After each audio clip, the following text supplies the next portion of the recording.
ഇപ്പൊ സമയം 5:55. ഞങ്ങൾ കേദാറിലേക്കുള്ള ട്രക്ക് സ്റ്റാർട്ട് ചെയ്യാണ് കേട്ടോ. നമ്മളെല്ലാവരും കൂടെ ഇവിടുന്ന് സ്റ്റാർട്ട് ചെയ്യാം. എപ്പോൾ എത്തും എന്ന് അറിയില്ല, നോക്കാം നമുക്ക്. സോനപ്രയാഗിൽ നിന്നും ഗൗരികുണ്ടിലേക്ക് പോകുന്ന വഴിയുടെ കാഴ്ചയാണ് കേട്ടോ നമ്മൾ കാണുന്നത്.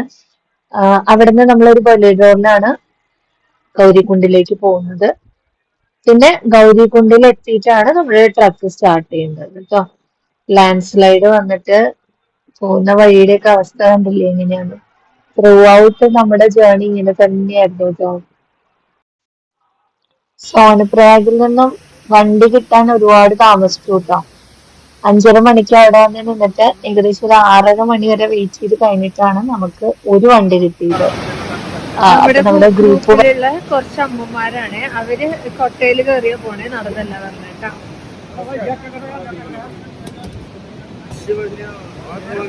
നിറച്ച് കൊട്ടക്കാരാണ് നമ്മളെ ക്യാൻവാസ് ചെയ്യാൻ വേണ്ടിട്ട്, കണ്ടില്ലേ, ഇരിക്കാൻ പറഞ്ഞുകൊണ്ടിരിക്കുകയാണ്. നിറച്ച് കൊട്ടക്കാര്. നമ്മുടെ ഒരു ഗ്രൂപ്പ് വരാനുണ്ട്, അതിനു വേണ്ടി നമ്മൾ വെയിറ്റ് ചെയ്യണം. ഇത് നമ്മുടെ വൃന്ദാൻഡി, ഗീതാൻഡി, ശാന്താൻഡി. കണ്ടോ, കേദാർനാഥ് പൈതൽ മാർഗ്. ഇവിടെ നിന്നാണ് കറക്റ്റ് ട്രക്ക് സ്റ്റാർട്ട് ചെയ്യുന്ന സ്ഥലം.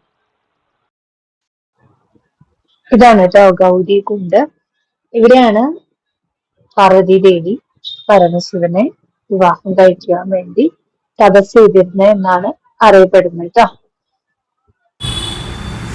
ഗൗരികുണ്ടിലെ കാഴ്ചകളും കണ്ട് ഒരു ചായയും കുടിച്ച് ഞങ്ങളങ്ങനെ ഞങ്ങളുടെ ട്രക്ക് സ്റ്റാർട്ട് ചെയ്തു.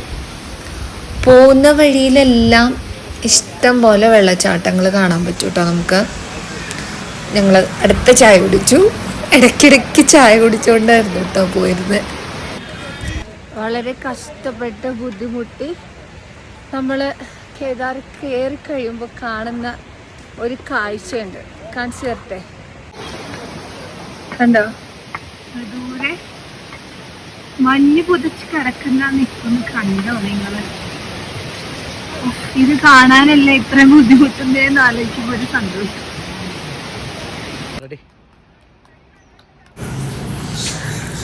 നമ്മൾ പോകുന്ന വഴിയെ കുതിരക്കാരും കൊട്ടക്കാരും എല്ലാം ഒരേ വഴി തന്നെയാണ് കേട്ടോ വരിക.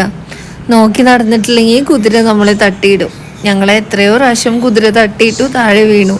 ആ രണ്ട് സൈഡിലും റെയിലുള്ളത് കൊണ്ട് നമ്മൾ കൊക്കയിലേക്ക് വീണില്ല എന്ന് മാത്രമേ ഉള്ളൂ കേട്ടോ. ഞാൻ പറഞ്ഞില്ലേ, പോകുന്ന വഴി മുഴുവൻ വെള്ളച്ചാട്ടം. കുറേ വെള്ളച്ചാട്ടങ്ങൾ നമ്മൾ ക്രോസ് ചെയ്താണ് മുകളിലേക്ക് കയറുക.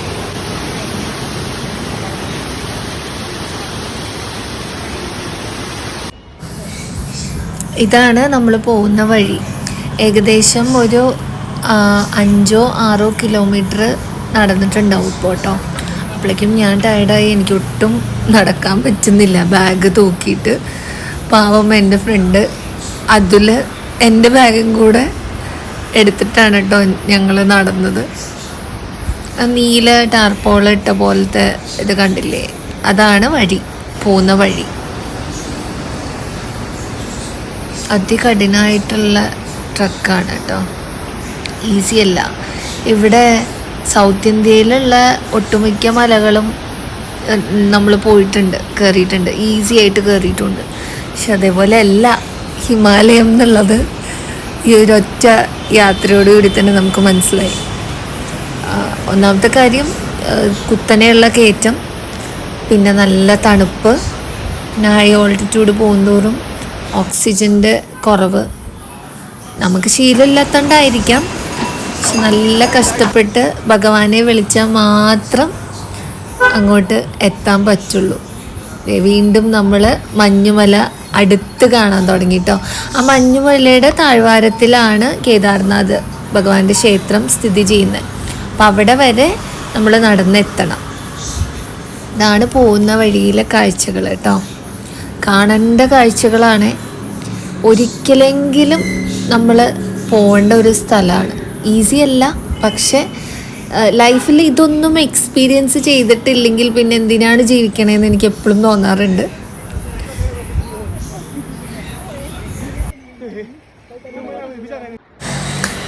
താഴ്വാരത്തിലേക്ക് എത്തുന്തോറും ഇങ്ങനെയുള്ള ചെറിയ ചെറിയ ടെൻറ്റുകൾ നമുക്ക് കാണാൻ പറ്റും കേട്ടോ. അവിടെ നമുക്ക് താമസ സൗകര്യമാണ് കേട്ടോ അത്. ഈ ബേസ് ക്യാമ്പിലേക്ക് അടുക്കുന്തോറുമാണ് ഇങ്ങനെയുള്ള ചെറിയ ചെറിയ ടെൻറ്റുകൾ കാണുക. പിന്നെ അവിടെയുള്ള കച്ചവടക്കാരുടെ അവർ താമസിക്കുന്ന ടെൻറ്റുകളുമാണ് ഇതൊക്കെ. ബേസ് ക്യാമ്പിലേക്ക് ഞങ്ങൾ എത്തിയിട്ടില്ല, അതിന് മുമ്പ് കാണുന്ന ടെൻറ്റുകളാണ് കേട്ടോ ഇത്. കണ്ടോ, ഈ കാഴ്ച എത്ര കണ്ടാലും മതിയാവാത്തൊരു കാഴ്ചയാണ് കേട്ടോ. മഞ്ഞ് പുതച്ച് കിടക്കുന്ന ഹിമാലയത്തിൻ്റെ ഒരു കാഴ്ച. ഇതാണ് ബേസ് ക്യാമ്പ്. ഞങ്ങൾ ഏകദേശം ഒരു 7 മണിയായപ്പോൾ ബേസ് ക്യാമ്പിലേക്ക് എത്തി.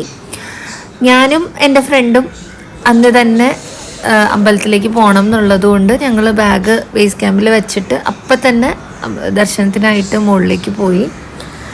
7:45 അവിടെ എത്തിയപ്പോൾ നല്ലൊരു സുന്ദര ദർശനവും വന്ന് കിട്ടി. തിരിച്ച് നമ്മൾ ഹട്ടിലേക്ക് വന്ന് അന്ന് കിടന്നുറങ്ങി. പിറ്റേ ദിവസം രാവിലെ 5:30 തന്നെ നമ്മൾ അമ്പലത്തിലേക്ക് വീണ്ടും പോയി. ഇപ്പോൾ കണ്ടതാണ് കേട്ടോ ഹെലിപാഡ്. ഇവിടെ ഇറങ്ങിയാൽ പിന്നെ കുറച്ച് ദൂരമേ ഉള്ളൂ അമ്പലത്തിലേക്ക്. ഹെലികോപ്റ്ററിൽ വരുന്നവർക്ക് ഈസി ആയിട്ട് പോകാവുന്നതേ ഉള്ളൂ കേട്ടോ. ഒട്ടും ബുദ്ധിമുട്ടില്ലാതെ അമ്പലത്തിലേക്ക് പോവാം. കണ്ടോ, ആ ഉദിച്ചു വരുന്ന സൂര്യൻ ആ മഞ്ഞ് മലയിൽ റിഫ്ലക്റ്റ് ചെയ്യുമ്പോൾ കാണുന്ന ഒരു കാഴ്ചയുണ്ട്. ശരിക്കും ഒരു ഗോൾഡൻ കളർ ഷെയ്ഡിലാണ് വരിക. അത് കറക്റ്റായിട്ട് നമുക്ക് പകർത്താൻ സാധിച്ചില്ല. അപ്പോൾ തന്നെ കോട വന്നത് മൂടിപ്പോയി. ആ കാഴ്ച ഒന്ന് കണ്ട് വന്ന് ക്യാമറ എടുത്ത് വന്നപ്പോഴേക്കും അത് കോട മൂടിയിട്ടോ. പക്ഷെ അത് കാണേണ്ട ഒരു കാഴ്ചയാണ്, ആ ഗോൾഡൻ റിഫ്ലക്ഷൻ ആ മഞ്ഞുമലയിൽ വീഴണേ.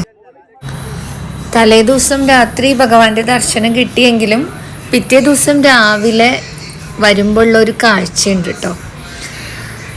ആ ഒരു സൂര്യവെളിച്ചത്തിൽ നമ്മൾ ഹിമപർവ്വതത്തിൻ്റെ താഴ്വാരത്തിൽ ആ അമ്പലം കാണുന്ന ഒരു കാഴ്ച, അത് എത്ര പറഞ്ഞാലും എനിക്കറിയില്ല അതെങ്ങനെ പറഞ്ഞ് ഫലിപ്പിക്കണം എന്ന്. അത്ര അതിമനോഹരമായൊരു കാഴ്ചയാണ് കേട്ടോ. അവിടെയും ഞങ്ങൾ രാവിലെ ദർശനം കഴിഞ്ഞ് അമ്പലത്തിൻ്റെ ബാക്ക് സൈഡിലേക്ക് പോയി. അവിടെ നമുക്ക് കാണാം 2013 ഫ്ലഡിൽ ഒലിച്ചു വന്നൊരു പാറക്കല്ലാണ്. അതൊരു അത്ഭുത ശിലയായിട്ടാണ് അവിടെ ഉള്ളവർ പറയണത്. ആ ശിലയാണ് അമ്പലത്തിന് ഒരു പ്രശ്നവുമില്ലാതെ പ്രൊട്ടക്റ്റ് ചെയ്തതെന്നാണ് അവിടെ ഉള്ളവർ പറയണത് കേട്ടോ. അമ്പലത്തിൻ്റെ ബാക്ക് സൈഡിലൂടെ ഇപ്പോൾ ഈ കാണുന്ന വഴിയിലൂടെ നേരെ പോയി കഴിഞ്ഞാൽ ആദിശങ്കരാചാര്യരുടെ സമാധി സ്ഥലം കാണാം കേട്ടോ. ആ പണ്ടത്തെ സമാധി സ്ഥലം ഫ്ലഡിൽ ഒലിച്ചു പോയിട്ടുണ്ടായിരുന്നു. ഇപ്പം അവർ പുതിയതായിട്ട് നിർമ്മിച്ചിട്ടുള്ളതാണ് ഇപ്പം നമ്മൾ കാണുന്ന ഈ ഒരു ശിലയൊക്കെ കേട്ടോ. എന്നെ സംബന്ധിച്ച് ഈ ഒരു യാത്ര ഒരു സ്വപ്ന സാക്ഷാത്കാരമാണ് കേട്ടോ. എത്രയോ നാളത്തെ സ്വപ്നത്തിൻ്റെ ഒടുവിലാണ് ഇവിടെ എത്തിയത്. ഫൈനലി 22 കിലോമീറ്റർ കേദാർ ട്രക്ക് കഴിഞ്ഞ് നമ്മൾ തിരിച്ചെത്തിയേക്കാണ്. ഇന്നലെയാണ് അങ്ങോട്ട് പോയത്, തിരിച്ച് ഇങ്ങോട്ട് ഇപ്പോൾ സമയം 4 മണി. രാവിലെ 9 മണിക്ക് അവിടെ നിന്ന് ഇറങ്ങിയതാണ്. ഇന്നലെ 8:30 മണിക്ക് പുറപ്പെട്ടിട്ട് 7 മണി അവിടുത്തെ. ഒട്ടും ഈസിയല്ല, നല്ല ടഫായിരുന്നു. എങ്ങനെ ഞാൻ അവിടെ എത്തിയെന്ന് എനിക്ക് മാത്രം അറിയാം. അത്ര ബുദ്ധിമുട്ടായിരുന്നു. മുകളിലേക്ക് കയറുന്നതോടും ഭയങ്കര ബ്രീത്തിങ് ഇഷ്യൂ വരും. ഹൈ ഓൾട്ടിറ്റ്യൂഡ് ആയതുകൊണ്ട് തന്നെ ഓക്സിജൻ കുറഞ്ഞു പോവും. ഭയങ്കര കഷ്ടമാണ്. എന്നാലും എല്ലാം കഴിഞ്ഞ് തിരിച്ചെത്തി.